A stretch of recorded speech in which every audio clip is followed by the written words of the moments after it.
we subtract 40. What do we find in this room? 20. A 20 is giant bats. Okay, need to come to the combat track.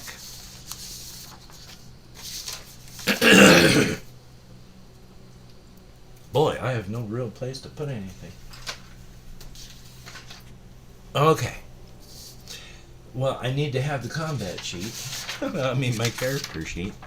I am intelligent. Okay, we have giant bats. And these are AV 25. I have to keep them on the track. Giant bats. They are defense of 0. Damage of -3. Hit points of 2, 3, 3. There are fly, surprise, and pack, as well as their K, which I'm not quite sure of at the moment, is a P4. We'll worry about that in a bit. So now we have direct combat. Now we have this great big old combat thingy when we go into a combat round. For a combat round, we roll 1d10 on the monster reaction table to determine its actions in the forthcoming round. Then we continue to step 2.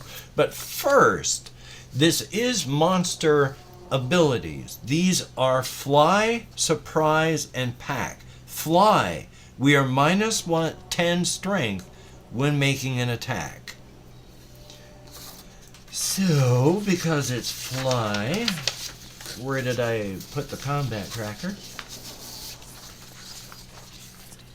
That is -10. Oh goody so far. Surprise.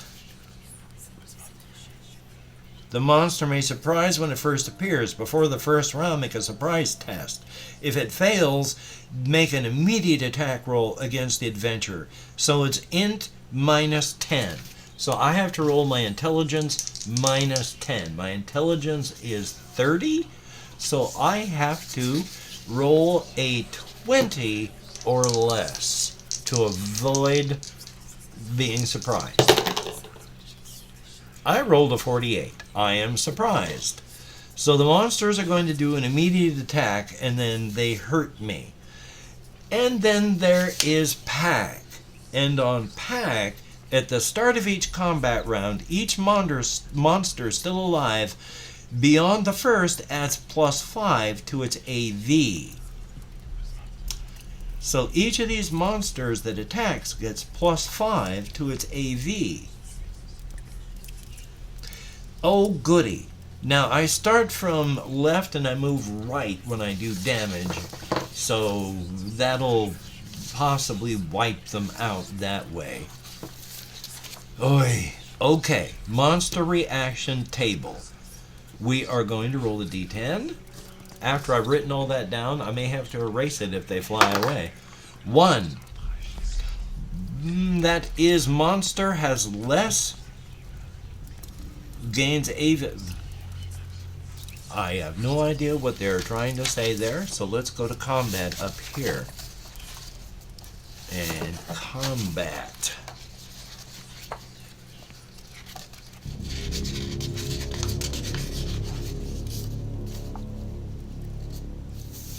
Then continue to step 2. So, monster reaction table. Monster has less than 1/2 of its HP, gains AV +10.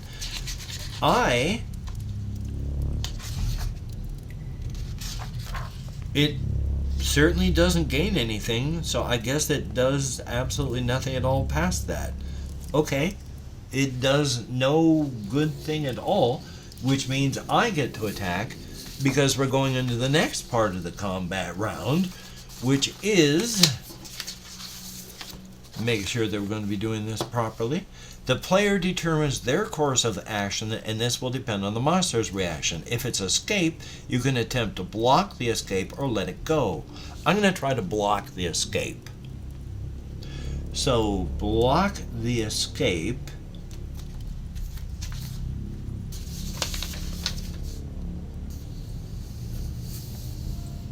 Block. Okay, make a block escape test, and that's strength minus 10. And if I succeed, then the monster cannot escape.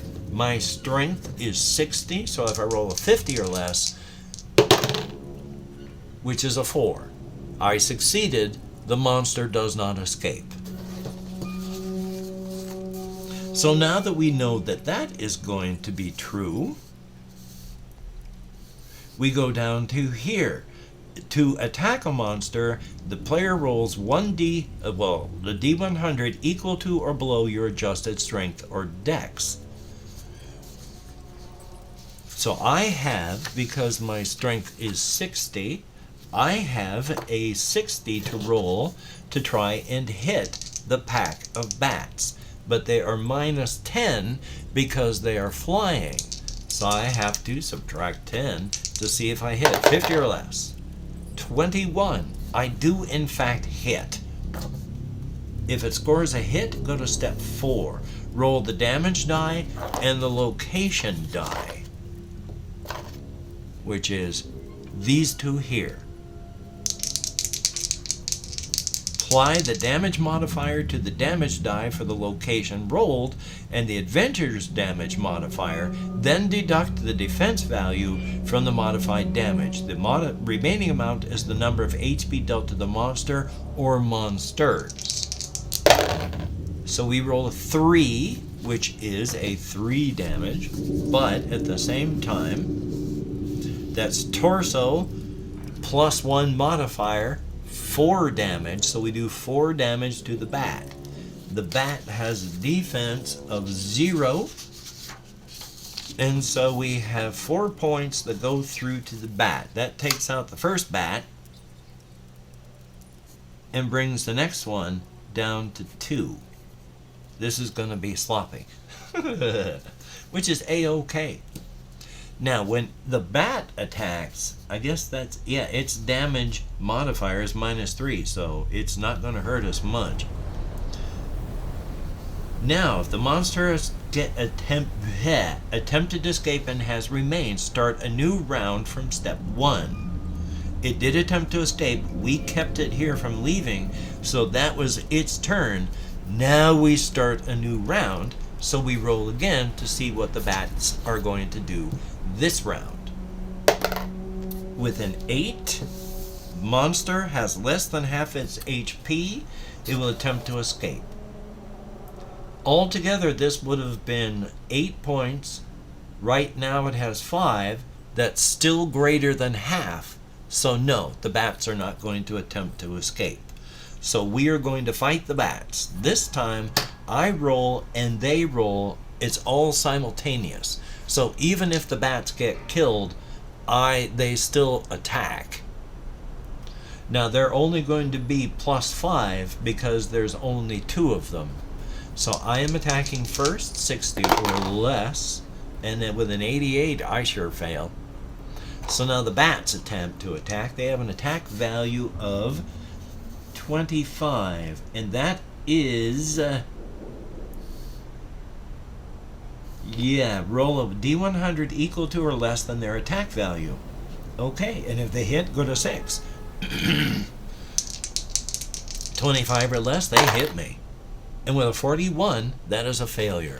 The bats, the bats fail, just like I did. So now we monster react to see what they're going to do. 2, and a 2. Monster has less than 1/2 of its HP, gains AV plus 5. And nope, they're still greater than half the hit points. So they are not fleeing. We're going to attack as normal. So I am going to attack first. A 50 or less because they are flying. And at 58, I fail. So 25, the bats attack. And with a 57, the bats fail miserably as well. Thank goodness for that. Okie dokie. Well, we're back to the very beginning again. This has been a tough battle just against bats. And by tough, I mean just hard to hit them. Not that I'm getting hurt. 1. That still got greater than its hit point. So no, failure. So I am going to just make a simple attack roll at 50 or better. And at 50, I do hit. So I need the damage and location die again. And it's a 7 is location, no damage modifier. I do 3 points of damage, which takes out that bat, leaving 1 bat left to attack. Well, they both get to attack, so that's still just a normal, it's going to be +5. I didn't do their +5 before, but 57 they fail anyway. So the bats fail horribly. But now we go into the next combat round, and the bats will attack. Oh, very smart of the bats, isn't it? So let us attack. And at 68, that is a failure since I need a 50 to hit them. I am just doing terrible at my die rolls. So they have a 25 to hit. And at 50, they fail miserably as well. Next combat round, we roll to see what the monsters are going to do. The cloud of bats, the few of them remaining, will attack. The one remaining bat decides to attack me. So I'm going to attack that remaining bat. And at 31, I finally hit. So let us see where and how much damage we cause. That is, we hit the 5. It's not really a hand. We're going to consider that just torso. It's no damage. I mean, no extra damage. We do a 6, but it only has 2. So with a squeak of horror, that bat is dead. And thank goodness for that. Hokey smokes. Now, this K chart. Is there a K chart that I should be going to after I get that? What's the P4? Oh, P4. Parts. Oh, parts. There are parts on these bats? Oh, wow. I need that because I've got to get 3 parts looted off monsters. Okay, so table P4. Let's see what we loot from these monsters. D100. They are bats, so let's try to make this so it makes sense. 36. Skin. I looted the skin of a bat. Just one skin of a bat, though. Not any others. So we have skin of bat. We're going to put this down at the bottom for parts. Skin of bat. That's also 13 gold pieces, but we need these for the quest. So I'm not really going to worry about selling those, but that's pretty cool. I am glad that so quickly we got parts that we need. Thank goodness for that. Okay, we resolve combat.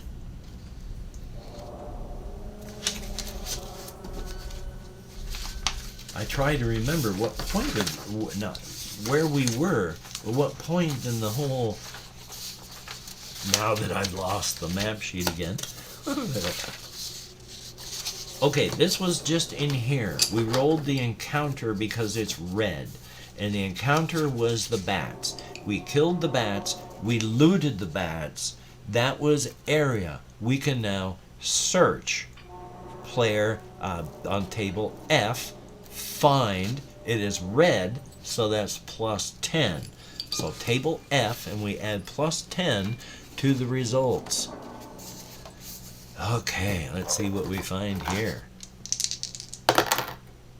61.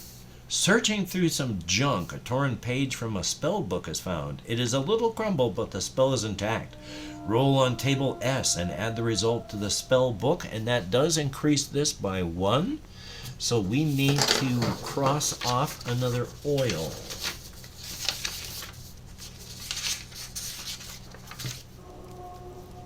You only have so many of these oils, so you gotta worry about that.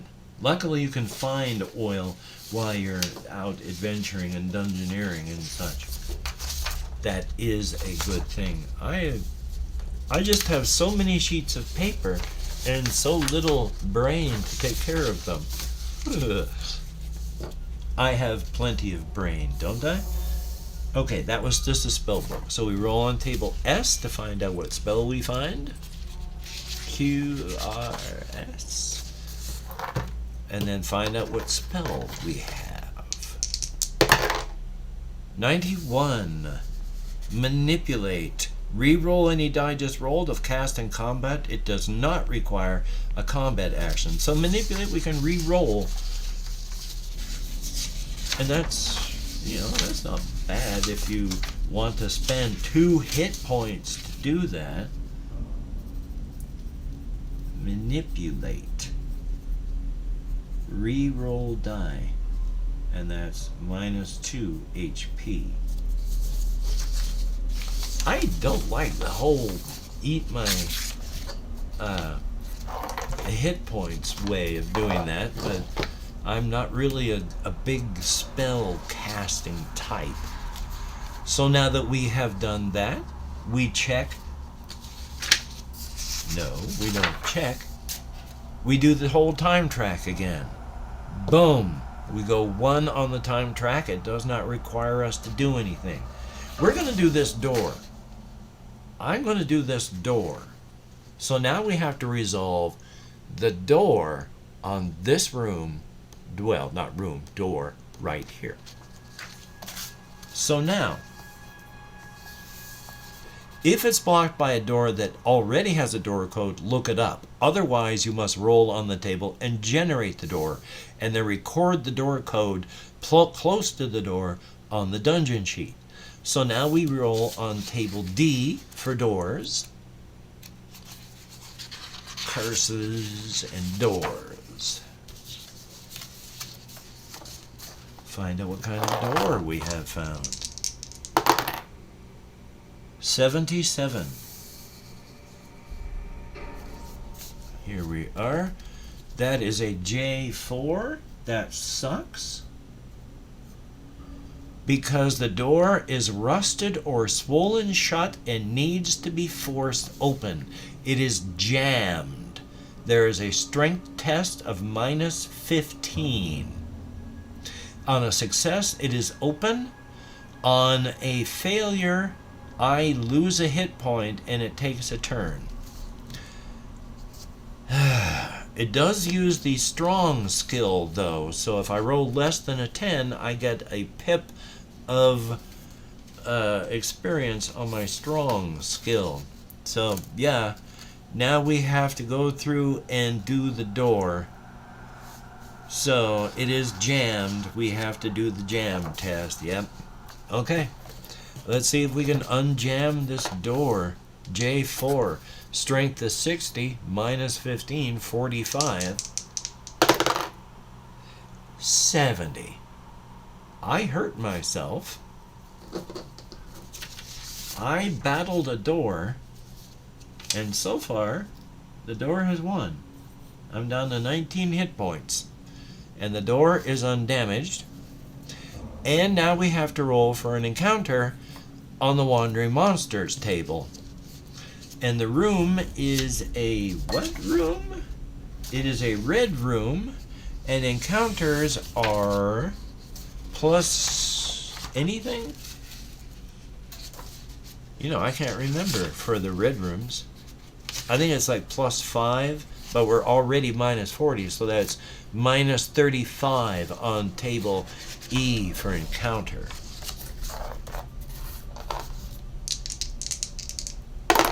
-35. Well, it's a 0.03, you add more minuses to that, and it's giant rats. So we have giant rats, which have disease, of course, and they are a pack. So now we have giant rats. And giant rats, an AV as well of 25, defense of 0, damage of, again, -3. They are still a pack. No, these are rats.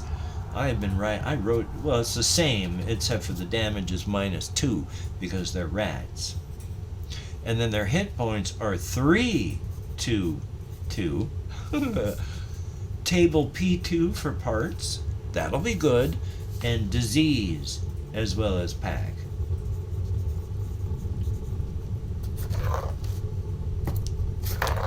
Oh, I get plus 100 gold pieces for my first thing on the combat track for the bats that we fought. Yay! Okay, but let's look up disease real quick because that sounds like it sucks. Disease. When a monster scores a natural 1 on their damage die, they infect the adventurer with disease, and the player shades in 1 pip on the disease track, even if it does not deal damage. And each time the time track is refreshed, you roll a d10, and if it's equal to or less than the number of disease pips, you suffer HP equal to the number of shaded pips. I don't want to get hit. So first thing we're going to do is go back to the whole combat thing, which I can't remember where it is, but it's got that one page on it that I wanted. Just one moment. My apologies. Here we are. Okay. We're now going to see if these rats, if I need to subtract them off the combat track because they run away. Monster reaction. Monster reaction. 2.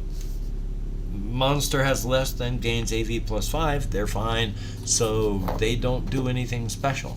So I am going to, well, we're both going to attack. That's just the way that works. You know, yeah, that works to put that there, maybe. I'll put it over here anyway.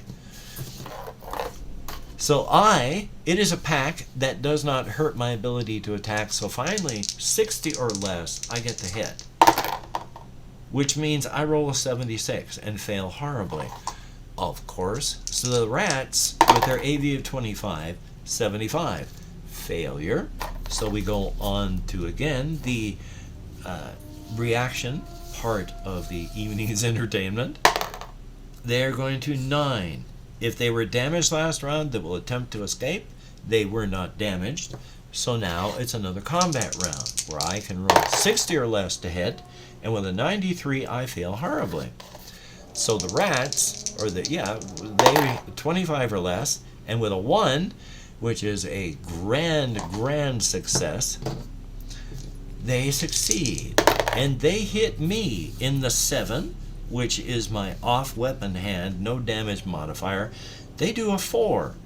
Now I have 3 points of armor on my legs and 1 point of armor for my belt. So I subtract 4 from that right off the bat. So they do no damage to me. That does not seem like it's right. Combat actions,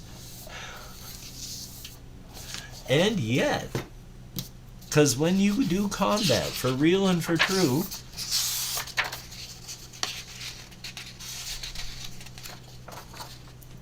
yep, you roll you add or subtract the damage modifier if they are hitting you, and they apply the damage modifier to the location rolled, and then they subtract the armor value if you have any value equipped to location struck. Foolish me. I was hitting the off weapon. In the off weapon, see? In the off weapon hand, there is no armor there. So I do take those 4. So on top of the 19 I have, I am down to 15. That hurt. I'm not happy with those bats. So I am going to attack the rat, whatever they are. And I hit. So I hit them in the 0, which is a 10, well, feet, its body. And then I do 5 damage. That is that one gone and that one gone. But they still all do attack, though. They make their attack roll of 25. And at 32, fail. So then we do another monster reaction check. 5, they will attack. So I attack first. 64, failure. And they attack. 88, failure. You know what? They're just going to continue because look, I kill them. They're dead. They're not going to kill me. They're dead, and unfortunately, I'm running out of time on my recording here. So I have killed the bats. We're going to go to table P for parts, and they are P2. We find 25. A claw. So let me write down on backpack. We find a claw. Claw of rat. And that claw, not that I'm going to sell it, is 12 GP. But there we go. When next we return, we are going to finish map this. That'll be a good thing. Well, that was even the door. Oh, I don't even have to do that. It is still jammed. So this, I leave a little open box for because it is still jammed. This is where we are. This is who we are. We are damaged. That's okay. That you can't tell that's a 14. But we have these things, and we have at least 2 parts of the creatures that we need. So that's a good thing. So thank you very much for coming along with me on this journey of exploration. I hope that you have enjoyed watching as much as I've enjoyed playing, because I have enjoyed this. It is fun. I do like this game a lot, and I sincerely hope that you do too. So until we meet again, you take care. Have a great day today. I will see you on the flip side, and that is indeed a very good thing.